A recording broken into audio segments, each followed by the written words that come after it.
오늘 함께 예배하는 모두가 천국에서 다시 만나는 은혜가 있기를 주님의 이름으로 간절히 축복합니다. 사람들이 인생을 살아가면서 두려워하는 것이 여러 가지가 있어요. 그 중에 가장 큰 두려움은요, 죽음이라고 하는 거예요. 근데 죽음보다 더 두려운 것이 있어요. 죽음 후에 우리가 영원한 나라 천국에 들어가지 못하고 영원히 지옥에 떨어지는 것, 그게 더 두려운 것입니다. 우리는 내가 계획을 하고 애쓴 일이 원하는 대로 되지 아니하고 비즈니스가 힘들고 건강에 연약함이 있고 아이들이 원하는 대학에 들어가지 못하면요 크게 실망합니다. 그러한 것들은요 우리가 이 땅에 살아가면서 실망하고 낙심하는 일들 중에 하나입니다. 그러나 그러한 것은요 우리의 인생의 실패라고 말할 수가 없는 것입니다. 그렇지만 우리가 인생을 다 마치고 하나님 나라에 들어가지 못하게 된다면 그것보다 더 큰 비극이 어디 있겠느냐라고 하는 것입니다. 소망하는 마음, 기도하는 마음은요 여러분과 제가 그리고 우리의 자녀들이 또 우리들이 알고 있는 모든 이들이 하나님 나라에 들어가는 것, 그것이 우리의 기도의 제목이고 소망이 아니겠습니까? 그런 가운데 우리는 이렇게 질문할 수가 있을 것입니다. 오늘 밤 당신이 죽는다면 하나님 나라에 들어갈 확신이 있습니까? 제가 여러분 각자에게 질문한다고 생각을 하십시오. 오늘 밤 당신이 죽는다면 하나님 나라에 들어갈 확신이 있습니까? 네, 확신합니다 라고 하시는 분들은요 이 세상에 수많은 환난과 고통과 시험이 있을지라도 천국에 대한 소망 때문에 그러한 것을 이길 수 있고 극복할 수 있고 천국에 대한 그 확신 때문에 소망 때문에 죽음에 대해서도요 크게 두려워하지 않는다라고 하는 거예요. 그러나 예수님께서는 오늘 본문을 통해서 하나님 나라에 결단코 들어가지 못할 사람이 있다고 말씀하십니다. 절대로 들어가지 못할 사람이 있다고 말씀하시는 거예요. 그 사람이 누군가요? 15절 말씀 보세요. 누구든지 하나님의 나라를 어린아이와 같이 받들지 않는 자는 결단코 그곳에 들어가지 못하리라 하시고 어린아이와 같이 받아들이지 않는 자 하나님 나라에 들어가지 못한다는 거예요. 왜 예수님께서 하나님 나라를 어린아이와 연관시켜서 말씀하시는 것일까요? 믿음의 속성과 어린아이의 어떤 특징과 관련성이 있다라고 하는 의미입니다. 그렇다면 그것이 뭐냐라고 하는 거예요. 어린아이와 같은 마음으로 하나님을 믿어야 한다라고 말씀하는 거예요. 어린아이는 순수해서요 하나님 나라에 대하여서 전하면 잘 받아들입니다. 어린아이는요 가르치는 대로 받아들이는 특성이 있다는 거예요. 그래서 뭐라고 얘기합니까? 어린아이는 마치 스펀지 같다라고 하는 거예요. 쫙쫙 빨아들인다는 거예요. 어린아이는 마치 하얀 도화지와 같다는 거예요. 그리는 대로 그려진다는 거예요. 그래서 VBS가 중요한 거예요. 이번 주 금요일부터 주일까지 있게 되어지는 짧은 이 VBS지만 우리 어린 영혼들이요 하나님의 복음에 대해서 스펀지같이 쫙쫙 빨아들인다는 거예요. 하나님에 대해서 전하면 그 아이들이 자기의 마음밭에 하나님에 대해서 그림을 그린다는 거예요. 내가 하나님의 사람이구나. 하나님이 나를 용서해 주셨구나. 내가 하나님 나라에 갈 수 있는 택함 받은 사람이구나 라고 하는 것을 깨닫게 된다라고 하는 거예요. 여러분 제가 전도사 시절에요 유치부 사역을 했었어요. 제가 유치원 아이들한테 설교를 했어요. 유초등부 아이들 섬긴 적도 있고요 중고등부 아이들 섬긴 적도 있거든요. 근데 아이들에게 설교를 할 때요 아이들은요 잘 집중하지 않는 것 같아요. 딴짓하고 뭐 옆에 있는 아이들한테 뭐 이야기하고 근데 끝나고서 물어보면요, 다 알아요. 근데 지금 어른들은요, 제가 열심히 설교하면 아멘도 잘 하시고요, 또 어떤 분들은 열심히 메모도 하시고요, 근데 끝나고 물어보면 대답은 여러분 각자 하시기 바랍니다. 이렇듯 어른이 되면 내가 가진 지식, 내가 가진 가치관, 내가 가진 경험, 그것이 많아지다 보면은요, 하얀 도화지가 아니라 색깔이 좀 변한 도화지가 돼버리는 거예요. 그래서 아이들처럼 순수하게 하나님 나라를 받아들이지 못해서 하나님 나라에 들어갈 수 없는 사람들이 있다는 거예요. 하나님 나라, 천국에 들어가려면 믿음이 있어야 합니다. 믿음으로 구원받은 사람만이 천국에 들어갈 수 있습니다. 근데 문제가 있어요. 천국에 들어갈 수 있는 믿음이 무엇이냐는 거예요. 믿음으로 구원을 받고 믿음으로 천국에 가는 것인데, 그 믿음이 어떠한 믿음이냐라고 하는 것입니다. 사람들 중에는요, 아는 것이 믿음이라고 오해하시는 분들이 계세요. 하나님에 대해서, 예수님에 관해서 알고, 성경과 교회에 대해서 너무나 잘 알고, 천국과 지옥이 있다라고 하는 그 사실만 아는 거예요. 근데 그 사람을 믿음이 있다라고 이야기할 수가 없다는 거예요. 그러므로 안다고 해서 믿음이 있는 것이 아니라고 하는 것입니다. 알기는 아는데 믿음이 없는 사람들이 있어요. 그런 사람은요, 하나님 나라를 결단코 들어가지 못한다라고 말씀하고 있어요. 그러므로 천국으로 들어가기 위해서는요, 하나님에 관하여 아는 지식이 있어서 가는 것이 아니라고 하는 것입니다. 하나님 나라에 들어갈 수 있는 사람은 하나님께서 죄와 사망의 권세 속에 머물러 있었던 우리를 위해서, 나를 위해서 독생자 예수 그리스도를 보내주셨고, 예수 그리스도께서 내 모든 죄를 친히 담당하시고 십자가에 못 박혀 돌아가시고 사흘 만에 부활하셨다라고 하는 그 믿음을 갖고 있는 사람만이 하나님 나라에 들어갈 수 있는 줄 믿습니다. 그러므로 구원은 전적인 하나님의 은혜이고, 구원은 하나님의 선물이라고 하는 거예요. 그 은혜와 감사로 우리가 봉사하는 것이고, 하나님의 그 은혜와 감사의 마음으로 충성하고 헌신하는 것입니다. 그렇다면 어린아이와 같은 이라고 하는 의미가 무엇이냐라고 하는 거예요. 어린아이와 같은 마음으로 하나님을 믿어야 한다라고 하는데, 어린 아이의 마음은 어떠한 마음이냐라고 하는 거예요. 그 첫 번째는요, 자신을 낮추는 겸손함이 있습니다. 자신을 낮추는 겸손함. 어린아이의 가장 큰 특징 중에 하나가 있다면 자기 자신을 낮춘다는 거예요. 어린아이는요, 자기 힘으로 할 수 있는 것이 없다라고 하는 걸 너무나 잘 알고 있습니다.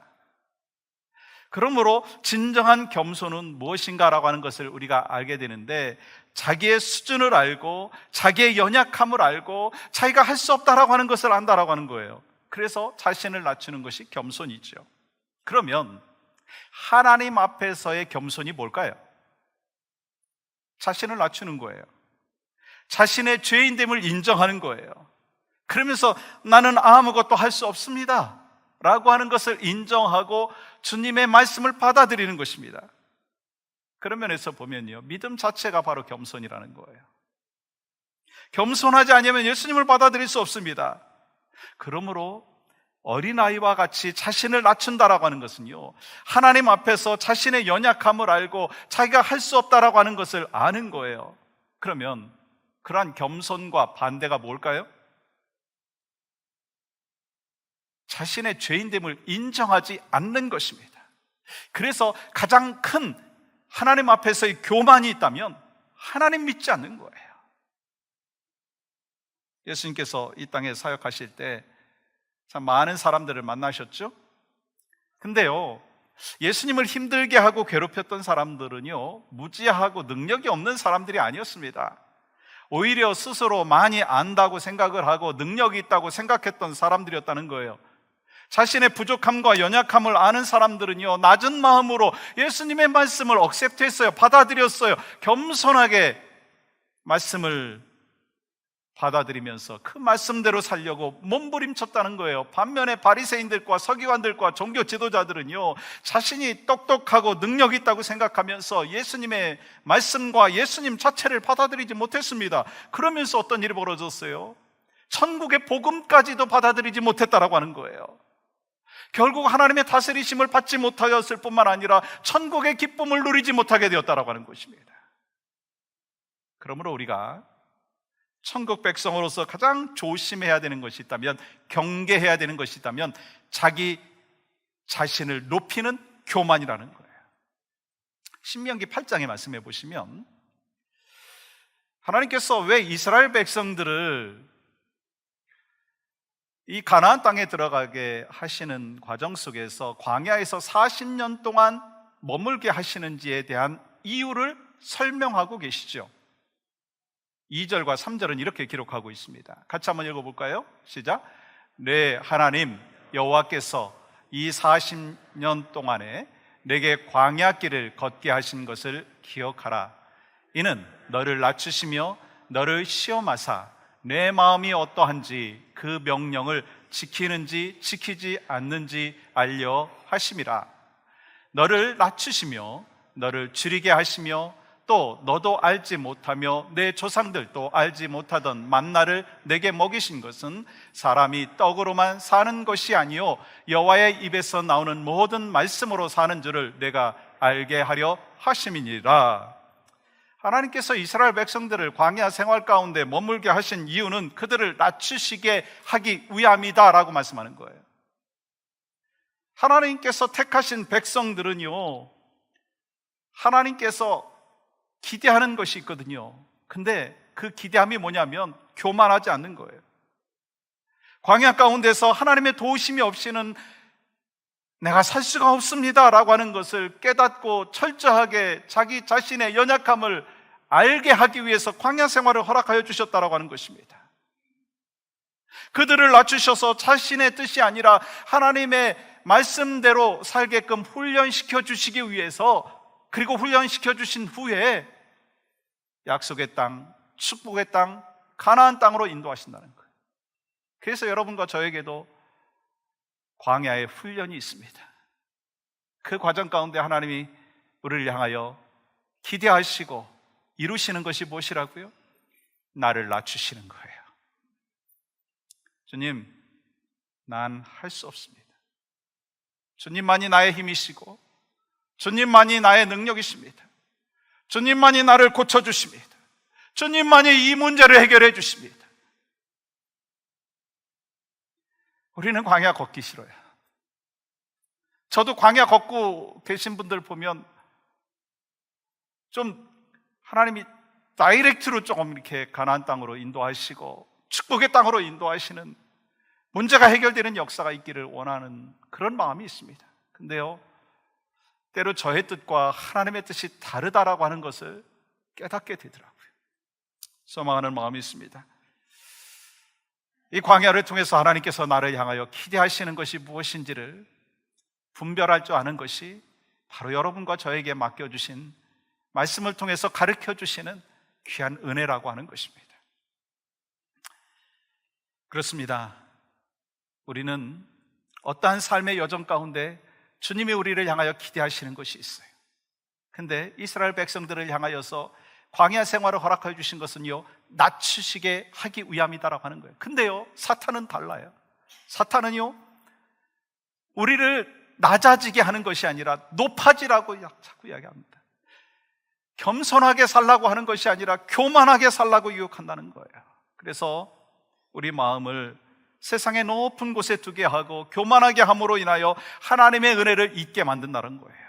결국 그래서 하나님 나라에 들어가지 못하게 방해한다라고 하는 것입니다. 오늘 제자들 역시 다른 사람들보다요, 자신들이 우월하다고 착각을 하고 있었습니다. 왜냐하면 그들은 하나님의 귀한 독생자 예수 그리스도께서 택하신 사람들이었기 때문인 거예요. 또한 특별히 훈련을 받았고요, 더 많은 사역을 감당하고 있었기 때문에요, 그들은 어찌 보면 교만한 것이 당연할 수가 있거든요. 근데 뜻밖의 사건이 일어났죠. 13절 말씀 보세요. 사람들이 예수께서 만져주심을 바라고 어린아이들을 데리고 오매 제자들이 꾸짖거늘. 예수님의 축복을 받기 위해서 어린아이들을 데려왔잖아요. 근데 제자들은요, 데려온 그 사람들을 꾸짖었다라고 말하고 있어요. 그리고 그들을 가르치고 꾸짖을 수 있는 위치에 있는 것처럼 은근히 자기를 드러냈다는 거예요. 그래서 예수님께서 제자들이 그것을 깨닫지 못하니까 어떻게 하셨어요? 노하셨어요. 14절 말씀 보세요. 예수께서 보시고 노하시어 이르시되. 여기서 노하셨다라고 하는 이 단어는요, 예수님께서 바리새인들을 향하여 진노하셨을 때의 단어와 똑같습니다.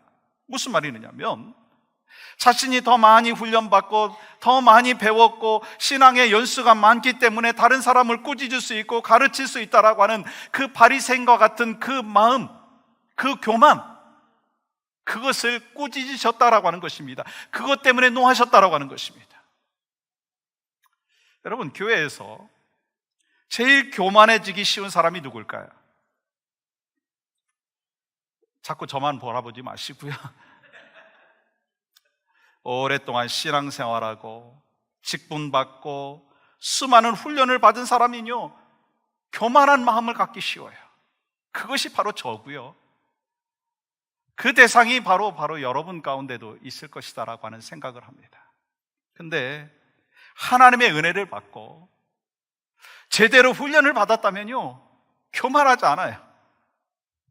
그리고 하나님의 말씀 앞에 서게 됨으로 인하여 겸손해지게 된다라고 하는 거예요. 말씀에 내 자신을 자꾸 비추어 보는 거예요. 다른 사람 비추는 것이 아니라 내 자신을 비추는 거예요. 근데 말씀 앞에 서지 아니하면 늘 내가 더 잘난 것 같이 착각하고 교만해질 수 있는 사람이 바로 저라는 거예요. 그리고 누구라고요? 바로 여러분이라는 거예요.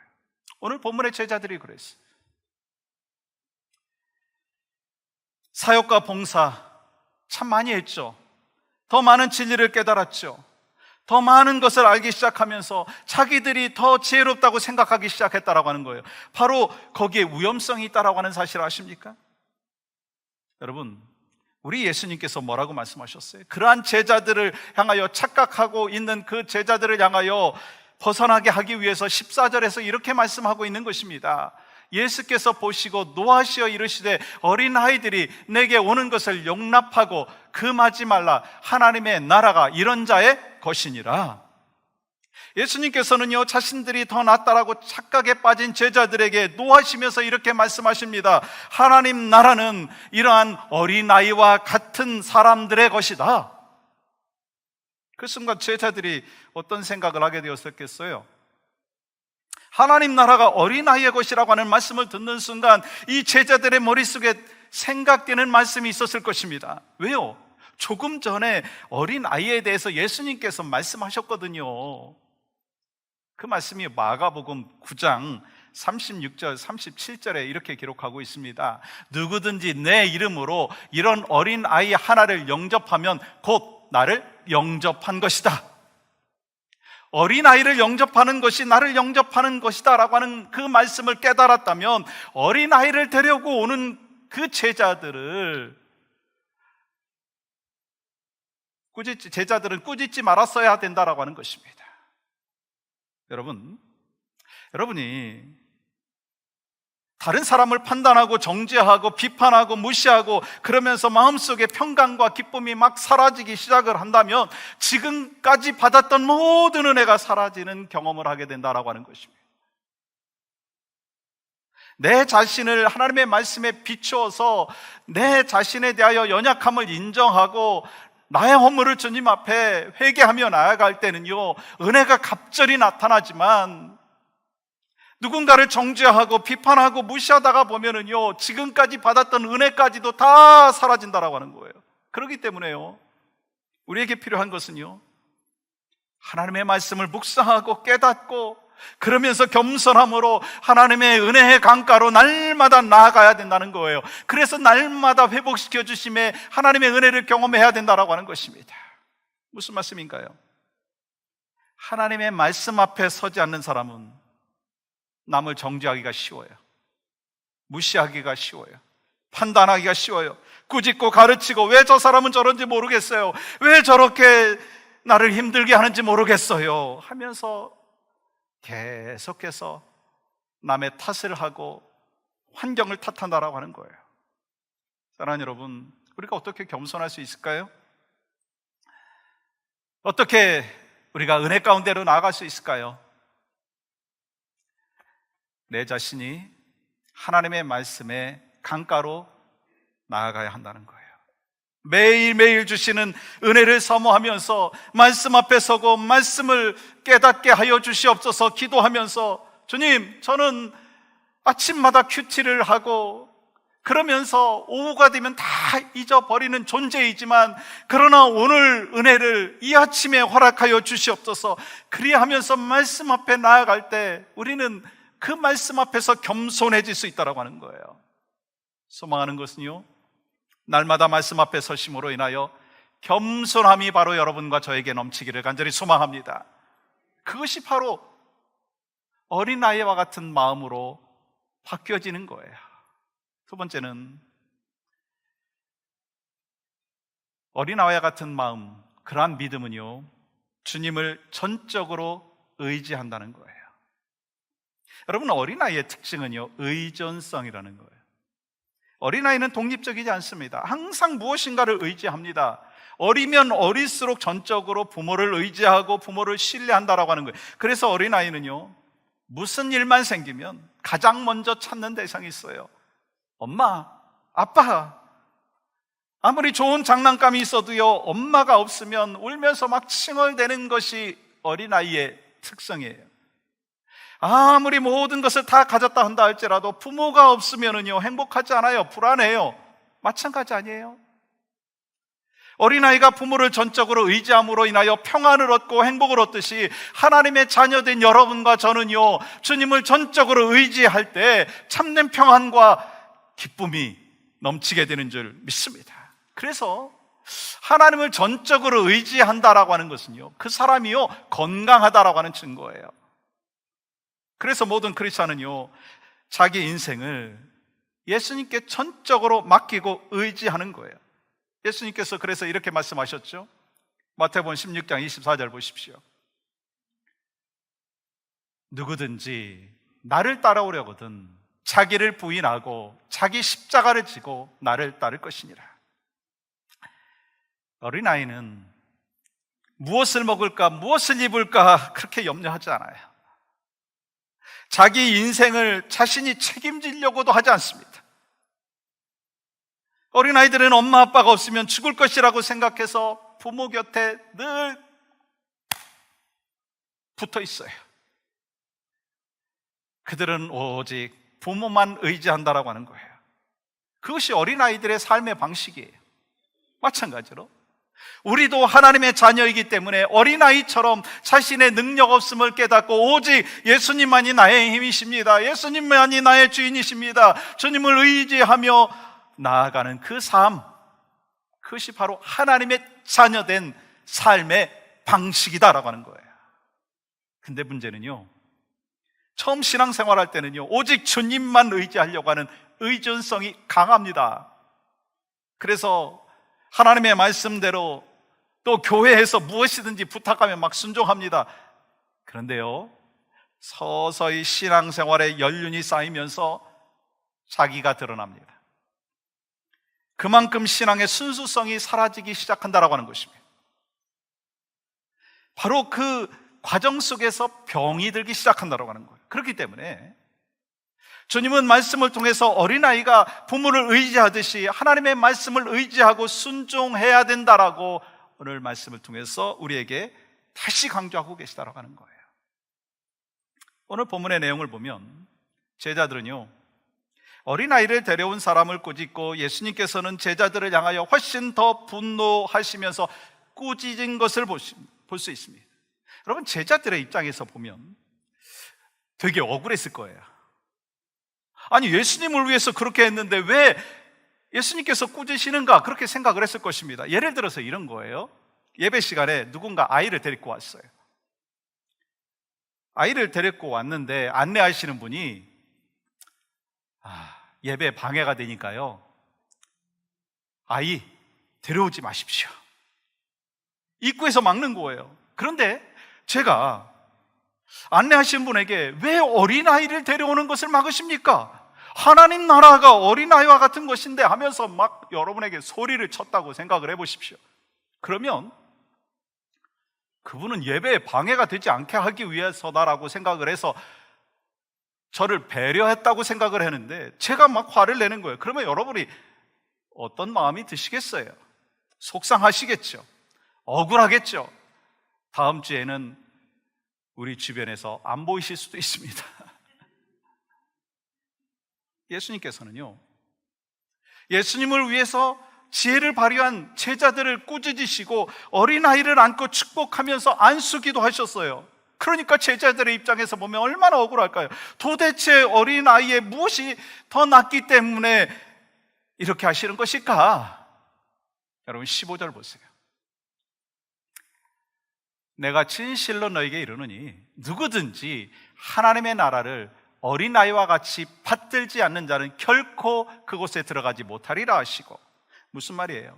어린아이의 가장 뚜렷한 특징은요, 하나님 나라를 받아들인다라고 하는 거예요. 복음을 받아들인다라고 하는 것입니다. 다시 말해서 하나님을 의지한다라고 하는 거예요. 이와 같이 어린아이가 가장 잘 받아들인다라고 하는 개념을 시편에서 이렇게 표현을 했는데요, 시편 131편을 보시면 이렇게 기록을 하고 있어요. 주님, 이제 내가 교만한 마음을 버렸습니다. 오만한 길에서 돌아섰습니다. 너무 큰 것을 가지려고 나서지 않으며 분에 넘치는 놀라운 일을 이루려고도 하지 않습니다. 오히려 내 마음은 고요하고 평온합니다. 젖된 아이가 어머니 품에 안겨 있듯이 내 영혼도 젖된 아이와 같습니다. 이스라엘아, 이제부터 영원히 오직 주님만을 의지하여라. 시편에서 겸손에 대해서 가장 잘 표현한 말씀이요, 시편 131편입니다. 131편에서 겸손한 자를 젖된 아이가 어머니의 품에 안겨있는 아이로 비유를 하고 있습니다. 그 아이가 겸손한 아이예요. 왜요? 그 아이는 엄마를 철저하게 의지하기 때문이다라고 하는 거예요. 그러면서 젖된 아이를 비유를 들어주시면서 너희들도 이 어린아이처럼 주님만을 의지해라, 이것이 바로 시편 131편의 키포인트라고 하는 것입니다. 난 연약합니다. 난 무지합니다. 난 할 수 없습니다. 오직 하나님만 의지합니다. 예수님 없이는 저 살 수 없어요. 주님 나를 받아주시옵소서. 주님 나를 붙잡아 주시옵소서. 그리하면서 날마다 주님을 의지하고 살아가는 그 삶이 바로 어린아이와 같은 마음으로, 어린아이와 같은 믿음으로 살아가는 삶의 모습이라고 하는 거예요. 그 삶의 모습이 저와 여러분의 모습이 되기를 간절히 소망합니다.